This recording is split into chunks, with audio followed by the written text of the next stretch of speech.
Heather Jameson, and I'm here to introduce my friend Jane Amro.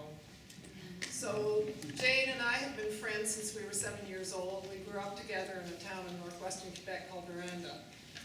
And she lives in Montreal now, where she's part of a storytellers group. And I asked her to come here because I knew she'd tell this story much better than I could. But it is my story, so just introducing it.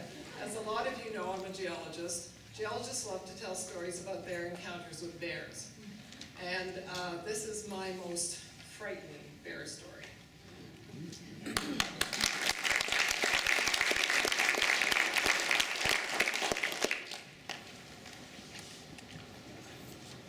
Way up in northern Manitoba, up in the Canadian Shield Lake country, a group of geologists from down south of Queens came up to do their thing. You know, they were looking at rock samples and strange outcrops. They were trying to judge the age of the rocks in that part of the shield.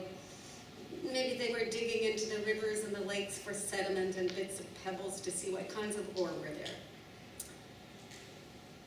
They'd come well supplied. They'd taken a canoe across a lake with a bunch of tents and, you know, cooking supplies and rucksacks and drills and picks and all that stuff.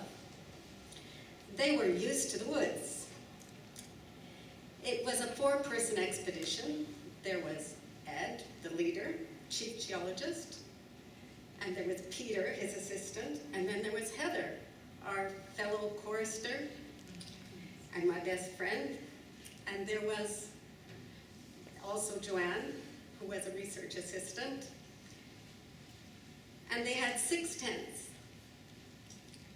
So there were 4 tents, one for each of them to sleep in, and as well there was a cooking tent and an office tent.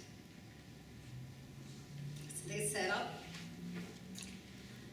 They were used to being without their creature comforts, being geologists, you know. But as the time went by, it appeared that a creature was getting comfortable with them. Now, there were various signs. There was like clothes being pulled off the line and canisters rolling around when they were away from camp or when they were asleep, and there was scraps of food that were being stolen and tracks. And as the days went by, they became convinced that there was a bear that was intruding on their camp. Now, they had a rifle, and Peter was so anxious to use it. He wanted to lie in the bushes and wait for the intruder and shoot it. And Ed was pacifist. No, Peter, you will not shoot the bear. Leave the rifle alone. Well, the time went by and they were doing their geology thing, and they found out that across the lake some supplies had arrived. They decided that Peter and Ed would go across in the canoe and get the supplies and also mail, and Heather and Joanne would stay. This didn't bother Heather and Joanne much. They were used to it. They decided to go out and do their regular geology expeditions. The thing that bothered them the most was mosquitoes and the bag flies that were along their hairlines and all that stuff. And when they came back tired and sweaty at the end of the day to the empty campground, they saw nothing. Everything was exactly as normal. No intruders, no men. And by the men did come back with a whole bunch of supplies and mail. And they were all excited, and they built a campfire and they had dinner and they were opening all their packages of mail. And Heather got mail from John. I don't know if some of you know John. This was her boyfriend at the time, but is now for many, many years her husband. She was excited to get this mail from John, and so she crept off into her own tent to read her mail and discovered this big box of homemade candy that John had sent. lunched on her candy and read her mail, and by the time she looked out again, it was all dark. The others had gone into their tents, they'd put out the fire, they'd closed up the cooking tent. It was time to go to bed. And so she got ready for bed too. And just as she was drifting off, she remembered the candy. The candy in the tent. No, this wasn't a good idea. There's a fair around. You're not supposed to have candy in your tent.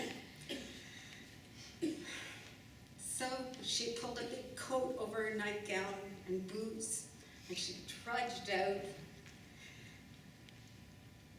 into the clearing with her box of candy.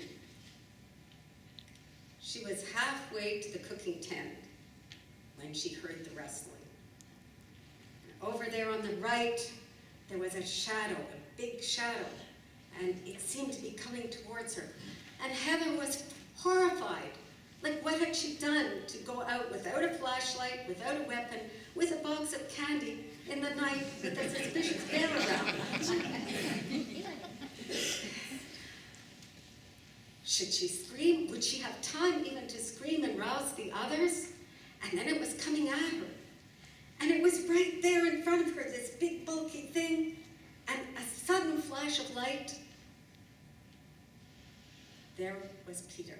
The rifle right against Heather's chest, and her hand on the trigger, his hand on the trigger. Well, it's lucky that Peter had a light, because otherwise Heather wouldn't have survived that night. Which only goes to show us all that there are many, many dangerous creatures in the woods up north.